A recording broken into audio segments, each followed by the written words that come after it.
নমস্কাৰ মই মৌজিক বন্ধুসকল বলগতে চামক আজি 9টা গুৰুত্বপূৰ্ণ খবৰ। প্ৰথমটো খবৰ, সদনত নাৰী সংৰক্ষণ বিধেয়ক গৃহীত কৰিব নোৱাৰাৰ বাবে ভাৰতৰ প্ৰতিগৰাকী মহিলাৰ ওচৰত ক্ষমা খুজিলে প্ৰধানমন্ত্ৰী মোদীয়ে। প্ৰধানমন্ত্ৰী মোদীয়ে এই সন্দৰ্ভত কয় যে সদনত নাৰী সংৰক্ষণ বিধেয়ক গৃহীত কৰিব নোৱাৰিলোঁ, তাৰ বাবে ভাৰতৰ প্ৰতিগৰাকী মা ভনীৰ ওচৰত মই ক্ষমা প্ৰাৰ্থী। দেশবাসীক সম্বোধন কৰি এই মন্তব্য দেশৰ প্ৰধানমন্ত্ৰী নৰেন্দ্ৰ মোদীৰ। পৰৱৰ্তী খবৰ, পুনৰ বিপদত মুখ্যমন্ত্ৰী হিমন্ত বিশ্ব শৰ্মা। অসমৰ মুখ্যমন্ত্ৰী হিমন্ত বিশ্ব শৰ্মাৰ বিৰুদ্ধে গোচৰ ৰুজু। এইবাৰ তৃণমূল কংগ্ৰেছে নিৰ্বাচন আয়োগত দাখিল কৰিলে অভিযোগ। অসমৰ মুখ্যমন্ত্ৰী হিমন্ত বিশ্ব শৰ্মাৰ বিৰুদ্ধে গোচৰ ৰুজু। তৃণমূল কংগ্ৰেছে নিৰ্বাচন আয়োগত দাখিল কৰিলে অভিযোগ।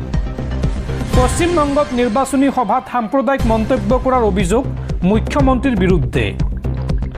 পশ্চিমবংগৰ মুখ্যমন্ত্ৰী মমতা বেনাৰ্জীৰ বিৰুদ্ধে উত্তেজক আৰু মানহানিকৰ মন্তব্য কৰাৰ অভিযোগ।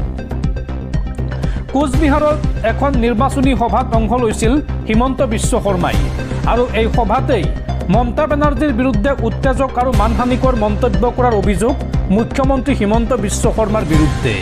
আৰু মুখ্যমন্ত্ৰীৰ বিৰুদ্ধে নিৰ্বাচন আয়োগত অভিযোগ দাখিল কৰিছে তৃণমূল কংগ্ৰেছে। পৰৱৰ্তী খবৰ, বিতৰ্কৰ পিছত 5খনকৈ মঞ্চ হেৰুৱালে মৰ্মিতাই। মৰ্মিতাৰ সৈতে গোলাঘাট কেন্দ্ৰীয় ৰঙালী বিহুৰ চুক্তি বাতিল। লগতে কাজিৰঙাৰ কহৰা বসন্ত উৎসৱেও বাতিল কৰিলে চুক্তি। গুৱাহাটী মহানগৰীৰ পাঞ্জাবাৰীত বাতিল মৰ্মিতাৰ সংগীত অনুষ্ঠান। তিনিচুকীয়াৰ তালাপ ৰাজহুৱা ৰঙালী বিহুৰ সৈতেও চুক্তি বাতিল হৈছে মৰ্মিতা মিত্ৰৰ। শিৱসাগৰতো বাতিল হৈছে মৰ্মিতা মিত্ৰৰ সংগীত অনুষ্ঠান।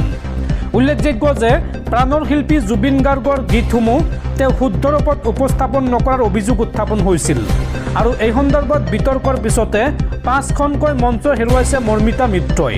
লগতে ৰাজ্যৰ ইখনৰ পিছত সিখন থানাত দাখিল কৰা হৈছে এজাহাৰ। ৰাজ্যৰ বিভিন্ন দল সংগঠনে দাখিল কৰিছে এজাহাৰ। দৰ্শকসকল আৰু বহুতো গুৰুত্বপূৰ্ণ খবৰ আছে, তাৰ আগতে আপোনাক জনাওঁ যে যদি আপুনি এতিয়ালৈকে এইটো ভিডিঅ'ত লাইক কৰা নাই তেন্তে এতিয়াই ভিডিঅ'টোত লাইক কৰি দিয়ক আৰু এনেকুৱা ধৰণৰ ভিডিঅ'সমূহ নিতৌ চাবলৈ চেনেলটো ছাবস্ক্ৰাইব কৰি কাষত থকা বেল আইকনটো প্ৰেছ কৰি ৰাখক। পৰৱৰ্তী খবৰ, দেশৰ লাখ লাখ চৰকাৰী কৰ্মচাৰীলৈ ভাল খবৰ। কেন্দ্ৰীয় চৰকাৰে বৃদ্ধি কৰিলে DA অৰ্থাৎ মৰগীয়া বানচ। কেন্দ্ৰীয় চৰকাৰৰ কৰ্মচাৰীৰ 2% বৃদ্ধি কৰা হৈছে মৰগীয়া বানচ। পূৰ্বৰ 58%ৰ পৰা 60%লৈকে বৃদ্ধি কৰা হৈছে মৰগীয়া বানচ। 1 জানুৱাৰী 2026ৰ পৰা কাৰ্যকৰী হ'ব এই নতুন নিৰিখ। দেশৰ 50 লাখ কেন্দ্ৰীয় চৰকাৰৰ কৰ্মচাৰী লাভৱান হ'ব এই সিদ্ধান্তৰ ফলত। লগতে 59 লাখ পেঞ্চনভোগীয়েও পাব এই সুবিধা। পৰৱৰ্তী খবৰ, পুনৰ বন্ধ কৰি দিয়া হ'ল হৰমুজ প্ৰণালী। আমেৰিকাৰ ওপৰত ক্ষুব্ধ হৈ ইৰাণে ল'লে কঠোৰ সিদ্ধান্ত আৰু পুনৰবাৰ হৰমুজ প্ৰণালী বন্ধ হোৱাৰ লগে লগে বিশ্বজুৰি হাহাকাৰ অৱস্থা। আমেৰিকাই ইৰাণৰ জাহাজত আৰোপ কৰা নিষেধাজ্ঞা প্ৰত্যাহাৰ নকৰা পৰ্যন্ত এই জলপথ মুকলি কৰা নহয় বুলি স্পষ্ট ঘোষণা ইৰাণৰ। আকৌ বন্ধ হ'ল হৰমুজ প্ৰণালী। ইৰাণে ল'লে কঠোৰ সিদ্ধান্ত। হৰমুজ প্ৰণালী বন্ধ হোৱাৰ লগে লগে পুনৰ বিশ্বজুৰি হাহাকাৰ অৱস্থা। ডনাল্ড ট্ৰাম্পৰ ওচৰত হাৰ নামানে ইৰাণে, স্পষ্ট ঘোষণা ইৰাণৰ। আমেৰিকাই প্ৰতিশ্ৰুতি ভংগ কৰাৰ অভিযোগত এই হুংকাৰ ইৰাণৰ মিলিটাৰী কামাণ্ডৰ। আমেৰিকাই নিষেধাজ্ঞা প্ৰত্যাহাৰ নকৰা পৰ্যন্ত খুলি দিয়া নহয় হৰমুজ প্ৰণালী। অৰ্থাৎ ইৰাণৰ জাহাজৰ ওপৰত আমেৰিকাই নিষেধাজ্ঞা প্ৰত্যাহাৰ নকৰা পৰ্যন্ত খুলি দিয়া নহয় হৰমুজ প্ৰণালী। যেতিয়ালৈকে আমাৰ জাহাজৰ স্বাধীনতা ঘূৰাই দিয়া নহয় তেতিয়ালৈকে হৰমুজ আমাৰ দখলত থাকিব, এই ঘোষণা ইৰাণৰ। বিশ্বৰ আটাইতকৈ গুৰুত্বপূৰ্ণ জলপথত ইৰাণৰ সেনাই এই মুহূৰ্তত মোতায়েন কৰিছে যুদ্ধ জাহাজ আৰু ইৰাণৰ জাহাজত আৰোপ কৰা নিষেধাজ্ঞা প্ৰত্যাহাৰ নকৰা পৰ্যন্ত এই জলপথ মুকলি কৰা নহয় বুলি স্পষ্ট ঘোষণা কৰিছে ইৰাণে। মাৰ্কিন ৰাষ্ট্ৰপতি ডনাল্ড ট্ৰাম্পক এই কথা স্পষ্ট কৰি দিছে ইৰাণ চৰকাৰে। পৰৱৰ্তী খবৰ, 4 মে'ত মুখ্যমন্ত্ৰী পদৰ পৰা আঁতৰিব হিমন্ত বিশ্ব শৰ্মা। 4 মে'ত অসমত হ'ব আমাৰ চৰকাৰ। সংবাদমেল পাতি এই ভৱিষ্যৎবাণী APCCৰ সভাপতি গৌৰৱ গগৈৰ। পৰৱৰ্তী খবৰ, সাৱধান গুৱাহাটী মহানগৰবাসী, চোৰে এইবাৰ সলাইছে কৌশল। চাৰ্ট পেণ্ট নহয়, এইবাৰ চাদৰ মেখেলা পিন্ধি গুৱাহাটী মহানগৰীত চোৰৰ সন্ত্ৰাস। এই সন্দৰ্ভত গ্ৰেপ্তাৰ কৰা হৈছে চিপাঝাৰৰ দম্পতি জানমণি শৰ্মা, ধন্দা দেৱী আৰু লালমাটিৰ গগন বৰ্মনক। নিশা হ'লে পুৰুষৰ দলটোৱে মহিলাৰ বেগ লৈ ওলাই যায় চুৰি কাৰ্য কৰিবলৈ। হাইলাখ মহিলাৰ অংগী ভংগীৰে দলটোৱে নামি পৰে চুৰি কাৰ্যত। বহুদিনৰ পৰাই এই দলটোৱে গুৱাহাটী মহানগৰীৰ ভিন্ন প্ৰান্তত চুৰি কৰি আহিছিল। দলটোৰ পৰা আৰক্ষীয়ে জব্দ কৰিছে চুৰি কাৰ্যত ব্যৱহাৰ কৰা সঁজুলি, 2খন বাহন, সোণৰ সামগ্ৰীসমূহ। পৰৱৰ্তী খবৰ, উচ্চতম ন্যায়ালয়ত মুখ থেকেচা খোৱাৰ পাছতেই গুৱাহাটী উচ্চ ন্যায়ালয়ৰ দ্বাৰস্থ পৱন খেৰা। গুৱাহাটী উচ্চ ন্যায়ালয়ত অগ্ৰিম জামিনৰ বাবে আবেদন পৱন খেৰাৰ। মুখ্যমন্ত্ৰীৰ পত্নী ৰিণিকী ভূঞা শৰ্মাৰ এজাহাৰৰ ভিত্তিত কংগ্ৰেছ নেতাগৰাকীৰ বিৰুদ্ধে ৰুজু হৈছিল গোচৰ আৰু এই সন্দৰ্ভত এইবাৰ গুৱাহাটী উচ্চ ন্যায়ালয়ত অগ্ৰিম জামিন বিচাৰি আবেদন কৰিছে পৱন খেৰাই। পৰৱৰ্তী খবৰ, আজি গুৱাহাটীত অনুষ্ঠিত হ'ব বিৰোধী ঐক্যৰ পৰ্যালোচনা বৈঠক।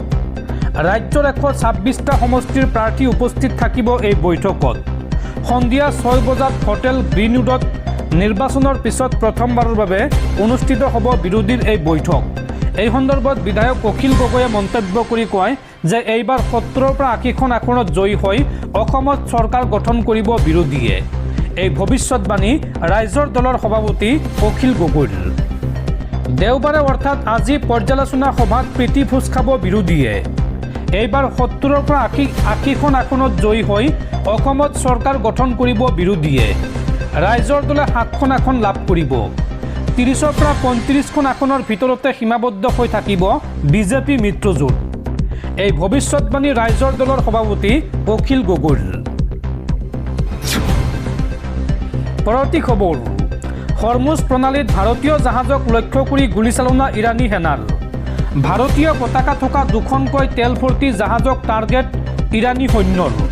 আতংকিত হৈ হৰমুজৰ পৰা উভতিল ভাৰতীয় জাহাজ।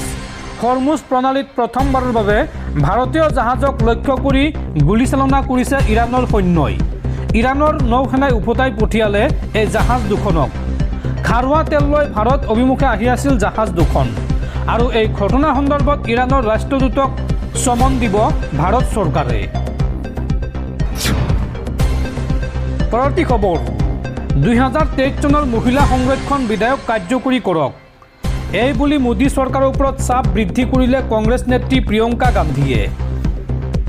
এখন সংবাদমেলত কংগ্ৰেছ নেত্ৰী প্ৰিয়ংকা গান্ধীয়ে দাবী কৰিলে যে মহিলা সংৰক্ষণ বিধেয়কৰ আঁৰত লোকসভাত আসন বৃদ্ধিৰ বাবে কেন্দ্ৰীয় চৰকাৰে ষড়যন্ত্ৰ কৰিছিল, যিটো প্ৰতিৰোধ কৰিব পৰা গ'ল। তেওঁ লগতে NDA চৰকাৰে প্ৰথমবাৰৰ বাবে বিপৰ্যয়ৰ সন্মুখীন হোৱা বুলিও কয়। সেইবাবে তেওঁলোকে এই দিনটোক কলা দিন বুলি অভিহিত কৰিছে। শনিবাৰে প্ৰিয়ংকা গান্ধীয়ে চৰকাৰক প্ৰত্যাহ্বান জনাই কয় যে 2023 চনত সৰ্বসন্মতিক্ৰমে গৃহীত হোৱা মহিলা সংৰক্ষণ সম্পৰ্কীয় বিধেয়কখন সোমবাৰে তৎক্ষণাত কাৰ্যকৰী হ'ব লাগে। আমি সকলোৱে ইয়াক সমৰ্থন কৰিম। সংবিধান সংশোধন কৰা মহিলা সংৰক্ষণ সংশোধনী বিধেয়কখন সংসদলৈ আনি ভোটদানত সন্মিলিত বিৰোধী মিত্ৰজোঁটৰ হাতত পৰাস্ত হৈছে নৰেন্দ্ৰ মোদী চৰকাৰ। 12 বছৰৰ পাছত প্ৰথমবাৰৰ বাবে NDA মিত্ৰজোঁটে এই বিপৰ্যয়ৰ সন্মুখীন হৈছে। বিৰোধী ইণ্ডিয়া শিবিৰে ইয়াক বৃহৎ জয় হিচাপে প্ৰচাৰ আৰম্ভ কৰিছে। শনিবাৰে তেওঁলোকে এখন বৈঠকত বহি পৰৱৰ্তী কৌশলৰ বিষয়ে আলোচনা কৰে। বৈঠকৰ অন্তত প্ৰিয়ংকা গান্ধীয়ে কয় যে কালিৰ ঘটনাটো গণতন্ত্ৰৰ বাবে এক ডাঙৰ জয়। চৰকাৰে গণতন্ত্ৰক দুৰ্বল কৰাৰ ষড়যন্ত্ৰ কৰিছিল, ইয়াক ৰুদ্ধ কৰি দিয়া হ'ল। বিৰোধী ঐক্যই জয়লাভ কৰিছে। ক্ষমতাত থাকিবলৈ ষড়যন্ত্ৰ কৰিছে বিজেপিয়ে। মহিলাসকলক ব্যৱহাৰ কৰিছে, কিন্তু মহিলাসকলৰ মচিহা খোৱাটো ইমান সহজ নহয়। সমগ্ৰ দেশে দেখিছে বিৰোধীসকল একত্ৰিত হ'লে বিজেপি শাসিত NDAক পৰাজিত কৰিব পাৰি। প্ৰিয়ংকাই দাবী কৰে যে বিৰোধী মিত্ৰজোঁটে বিজেপিৰ এই ষড়যন্ত্ৰৰ বিষয়ে আগতীয়াকৈ জানিছিল।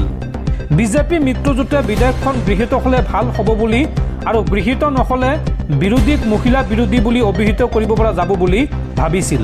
কিন্তু তেওঁ দাবী কৰে যে মহিলাসকল এতিয়া ইমান মূৰ্খ নহয়। ভুলকৈ উপস্থাপন কৰি কোনো লাভ নহ'ব। বিৰোধীয়ে দাবী কৰিছে যে 2023 চনত লোকসভা আৰু ৰাজ্যসভাত নাৰী শক্তি বন্ধন অধিনিয়ম বিধেয়কখন গৃহীত হৈছিল। এই বিধেয়কখনত লোকপিয়লৰ পিছত আসন পুনৰ নিৰ্ধাৰণ কৰা হ'ব বুলি উল্লেখ কৰা হৈছিল। তেতিয়া সেই আসনৰ 1/3 মহিলাৰ বাবে সংৰক্ষিত হ'ব।